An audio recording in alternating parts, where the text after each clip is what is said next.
மீசான் டிவியின் தமிழ் பேசும் உறவுகளை அன்போடு வரவேற்றுக் கொள்கிறோம். இன்றைய பதிவுல 2 விஷயங்கள் குறித்து பேசலாம். ஒன்று, முன்னைய நாள் மக்கள் பாதுகாப்பு அமைச்சராக இருந்தவர் டிரான் அலஸ், இவருக்கு எதிராக மரண அச்சுறுத்தல் விடுக்கப்பட்டதாக சொல்லப்படுது. யாரால, எதற்காக என்ற விஷயத்தை பேசுறதோட, மஹிந்த ராஜபக்ஷ அவர்களுடைய இணைப்பு செயலாளராக இருந்த இனிய பாரதி கைது செய்யப்பட்டாரு. அவருக்கு எதிராக முன்வைக்கப்படுகின்ற குற்றச்சாட்டுகளின் பட்டியல் என்ன, இதெல்லாம் யாருக்காக செய்தாரு, இப்போது இவர் கைது செய்யப்படுவதற்கான காரணம் என்னன்ற பல்வேறு விஷயங்களை பேசுறதுதான் இன்றைய பதிவு.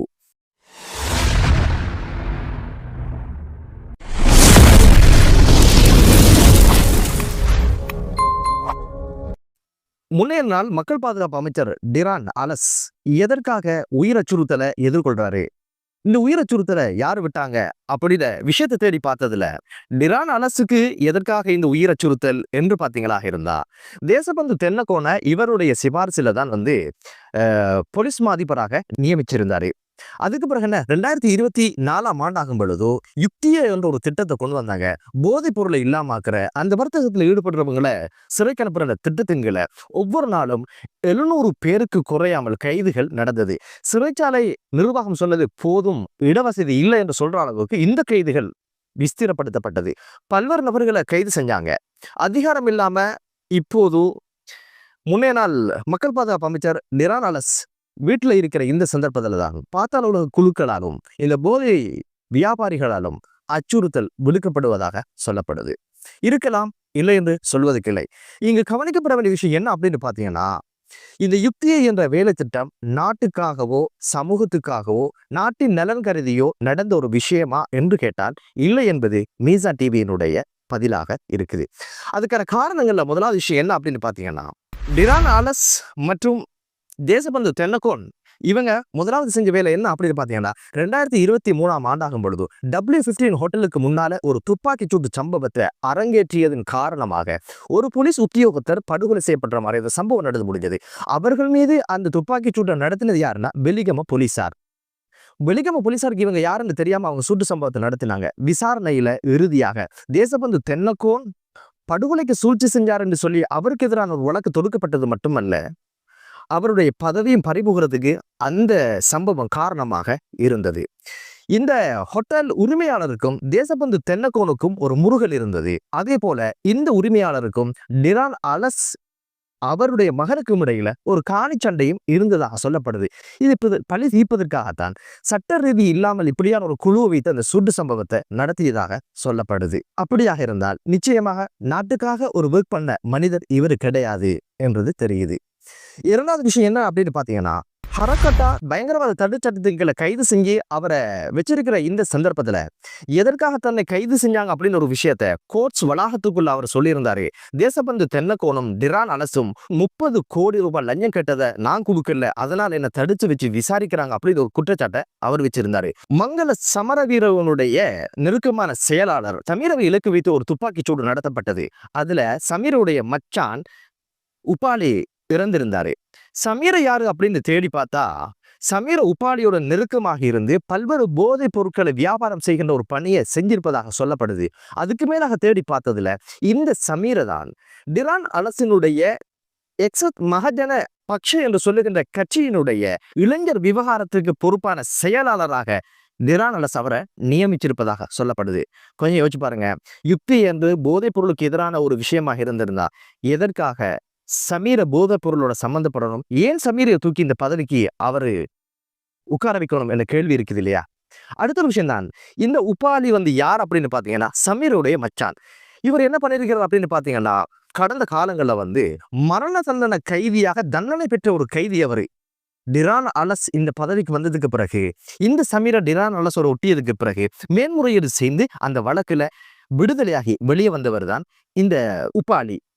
எனவே டிரான் அலஸ் தேசபந்து தென்னக்கோன் யுக்தி அந்த வேலை திட்டத்தை செஞ்சிருந்தா எப்படி சமீரைக்கு டிரான் அலஸ் அடைக்கலம் கொடுத்திருப்பாரு, என்ன வகையில அவரை அணைச்சிருப்பாரு, என்ன வகையில அவர் ஒரு கட்சியில முக்கியமான இடத்துல கொடுத்திருப்பாரு அப்படின்னு பார்த்தா இங்க தெரிகிற விஷயம் என்னன்னு கேட்டீங்கன்னா, பாதாள குழுக்களை ஒரு சாராரை பிடிக்கல, அதனால அவங்கள பிடிச்சு உள்ள வச்சாரு. குடு பிசினஸ் செய்யறவங்களை ஒரு சாராரை பிடிக்கல, அதனால யுக்தியோட திட்டத்தை வச்சு அப்படியே உள்ள எடுத்து போட்டாங்க. அதனால குழப்பமடைஞ்ச பாத்தாள குழுக்கள், அதனால பாதிக்கப்பட்ட பாத்தாள குழுக்கள், அதனால பாதிக்கப்பட்ட குடு பிசினஸ்காரவங்க, இப்போது அதிகாரம் இல்லாம எல்லாமே முடிஞ்சு தெருவில் நிக்கிற இந்த டிரான் அலஸையும் தேசப்பந்து தென்னக்குனையும் இலக்கு வைத்திருப்பார்கள் என்பதுதான் யதார்த்தமான ஒரு விடயம். என்னதான் இருந்தாலும் சிஐடியினர் இதற்கான விசாரணை முன்னெடுக்கிறாங்க. பொறுத்திருந்து பார்க்கலாம் இந்த விஷயத்தில் யார் யார் சிக்க போகிறார்கள் என்று. அடுத்த செய்தி என்ன அப்படின்னு பாத்தீங்கன்னா, மஹிந்த ராஜபக்ஷ அவர்களுடைய இணைப்பு செயலாளர் மட்டுமல்ல, சுதந்திர கட்சியினுடைய மாவட்ட இணைப்பு செயலாளராக இணைப்பாளராக இருந்தவர் தான் இனிய பாரதி. இனிய பாரதி கைது செய்யப்படும் பொழுது அவருடைய சகா தவசீலனும் கைது செய்யப்பட்டாரு. பிறகு கல்முனை பிரதேசத்தில் அவருடைய சாரதி என்று சொல்லப்படுகின்ற செலியனும் கைது செய்யப்பட்டாங்க. இனிய பாரதி யாரு, அவர் மீது வைக்கப்படுகிற குற்றச்சாட்டுகள் என்ன அப்படின்றத பாத்தீங்கன்னா அது பெரிய ஒரு பட்டியல். முதலாவது விஷயம் என்ன அப்படின்னு பாத்தீங்கன்னா, 2008ஆம் ஆண்டு மட்டக்களப்பு பிறந்த பகுதியில 2 போலீசாரை படுகொலை செய்த ஒரு குற்றச்சாட்டு இவர் மீது வைக்கப்படுது. ஒரு சிங்கள வர்த்தகரை 2008ஆம் ஆண்டு கடத்தி 8 கோடி ரூபாய் பணம் பெற்றது மட்டுமில்ல, அவரை வாகனத்தோட அவரை படுகொலை செய்து குழிதொலி புதைத்த சம்பவமும் இவர் மீது பழியாக விழுந்திருக்குது. கிழக்கு பல்கலைக்கழகத்தினுடைய உபவேந்தர் கடத்தப்பட்டு படுகொலை செய்யப்பட்ட சங்கதியிலும் இவருடைய பெயர் உச்சரிக்கப்படுவதை பார்க்க முடியுது. காரைலுவு பிரதேசத்துல ஒரே குடும்பத்தைச் சேர்ந்த 5 பேரை படுகொலை செஞ்சு குழிதோண்டி புதைச்சி அதுக்கு மேல ஒரு கொங்கிரீட்டை போட்ட ஒரு படுபாவ செயலை செஞ்சதனுடைய மிக முக்கியமான சூத்திரதாரியாக இந்த இனிய பாரதி சொல்லப்படுவதையும் பார்க்க முடியுது. திருக்கோவில் பகுதியில 12 தமிழர்களை கடத்தி படுகொலை செய்த அந்த சம்பவத்துல நிலைமையில இவருக்கு எதிரான வழக்கு இருக்குது. அது நகரவும் இல்லை, காமல காய்ச்சல் மாதிரி அப்படியே இருக்கிற ஒரு விஷயமும் இப்போது பேசப்படுறத பார்க்க முடியுது. அக்கரைப்பற்று நீதிமன்றத்துல வழக்கு கோப்புகள் இருக்கின்ற அந்த களஞ்சிய சாலையில தீ வைக்கப்பட்ட சம்பவம் யாருக்காக செய்யப்பட்டது, எதற்காக செய்யப்பட்ட ஒரு விஷயத்துல 3 பேரை கைது செஞ்சாங்க. அவங்களோட 3 பேருடைய வாக்கு மூலத்திலும் சொல்லப்பட்ட விஷயம் என்ன அப்படின்னு பாத்தீங்கன்னா, இந்த ஒரு விஷயத்தை செஞ்சது இனிய பாரதிக்காகத்தான் என்ற ஒரு விஷயம் சொல்லப்பட்டது மட்டுமல்ல, அதுக்காக 50,000 ரூபாய் நாங்கள் அட்வான்ஸ் வாங்கியதாகவும், அது போல எங்க போகணும், எப்படி போகணும், எங்க இந்த களஞ்சிய சாலை இருக்குது, எப்படி தீமூட்டுற விஷயம் எல்லாம் ஒரு பிளேனாக வரைஞ்சி எங்களோட வாட்ஸ்அப்புக்கு அனுப்பி வச்சதும் இனிய பாரதி என்று சொல்லியும் கூட இனிய பாரதி கைது செய்யப்படவும் இல்லை. அவருக்கு எதிராக எந்த ஒரு வழக்கும் முன்னெடுக்கப்படல என்பதும் இப்போது பேசுபொருளாக மாறி இருக்குது. இனிய பாரதி இது குறித்து ஒரு ஊடக மாநாட்டை நடத்தியிருந்தார். என்ன சொன்னார் அப்படின்னு கேட்டீங்கன்னா, நீதிமன்றத்தை எரிக்கிற அளவுக்கு நான் சின்ன பிள்ளை கிடையாது, நான் பெரியாள் அப்படின்னு சொல்லியிருந்தாரு. உண்மையில இனிய பாரதி சின்னால் கிடையாது, அவர் பெரியாள். காரணம் என்னன்னா, மஹிந்த ராஜபக்ஷ அவர்களுடைய இணைப்பு செயலாளர், அவருடைய கட்சியினுடைய அம்பாறை மாவட்டத்தினுடைய இணைப்பாளராக இருந்தவர். சாதாரண ஆளா? அடுத்த ஒரு விஷயம் பாத்தீங்கன்னா, திருக்கோவில் பிரதேச சபையினுடைய தவிசாளர் உதயகுமாரை படுகொலை செய்யப்பட்ட சம்பவத்தில் இவருடைய பெயர் உச்சரிக்கப்பட்டது மட்டுமல்ல, இதுக்கு எதிராக பல்வேறு இடங்களுக்கு உதயகுமாருடைய மனைவி ஏறி இறங்கினா அவரோட கம்ப்ளைண்ட் கூட யாருமே வாங்கல. அந்த அளவு தூரம் ஒரு பலமிக்க மனிதராக இருந்தவர் தான் இனிய பாரதி. அம்பாறை மாவட்டத்தினுடைய பாராளுமன்ற உறுப்பினர் சந்திர நேரு அவங்கள கிளிநொச்சியில இருந்து அம்பாறைக்கு வருகின்ற போது புலனர்வ பகுதியை தாண்டி வருகின்ற சந்தர்ப்பத்துல அதிலிருந்த 6 பேரோட சேர்த்து துப்பாக்கி சூடு நடத்தியதுல பரிதாபகரமாக இந்த பாராளுமன்ற உறுப்பினர் கூட இருந்த 6 பேரும் இருக்கிற மாதிரி சம்பவம் நடந்தது. இதுக்கு பின்னால் இருந்ததும் இனிய பாரதி என்ற ஒரு விஷயம் பேசுபொருளாக மாறியது.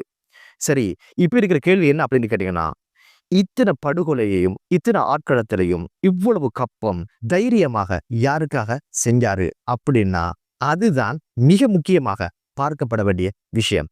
கருணா அம்மானுக்காகவோ பிள்ளையானுக்காகவோ கிடையாது, முழுக்க முழுக்க மஹிந்த ராஜபக்ஷர்களுக்காக செய்த கைகாரியம். காரணம் என்ன அப்படின்னு பாத்தீங்கன்னா, மட்டக்களப்ப குத்தகைக்கு பிள்ளையான் எடுத்தாரு.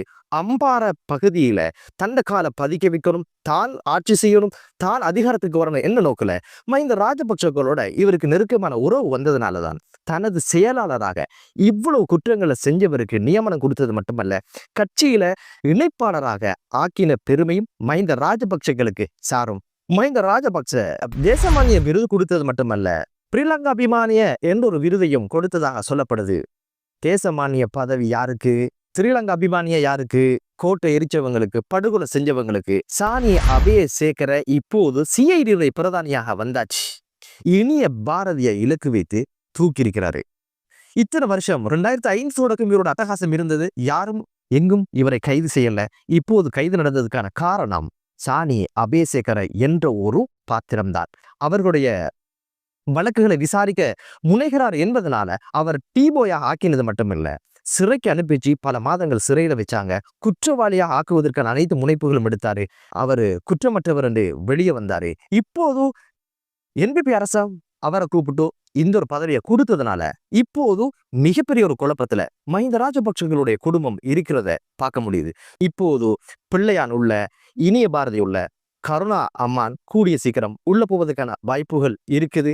பேரளவில் தான் இனிய பாரதி. ஆனால் அவர் வாழ்க்கையில் எதுவுமே இனிதானதாகவோ இருந்ததாக இல்லை. அனைத்துமே படுகொலையும் கப்பமும் கொள்ளையும் புதைக்கிறதாகத்தான் இருந்திருக்குது. பொறுத்திருந்து பார்க்கலாம் இவருக்கான தண்டனை எப்படி கிடைக்க போகுது என்று. சிஐடியினுடைய பிரதானி ஷானி அபேசேகர் அவர்களுக்கு வாழ்த்து கூறி மற்றொரு காணொலியிலே உங்கள் அனைவரையும் சந்திக்கும் வரை விடைபெறுகிறேன். நன்றி.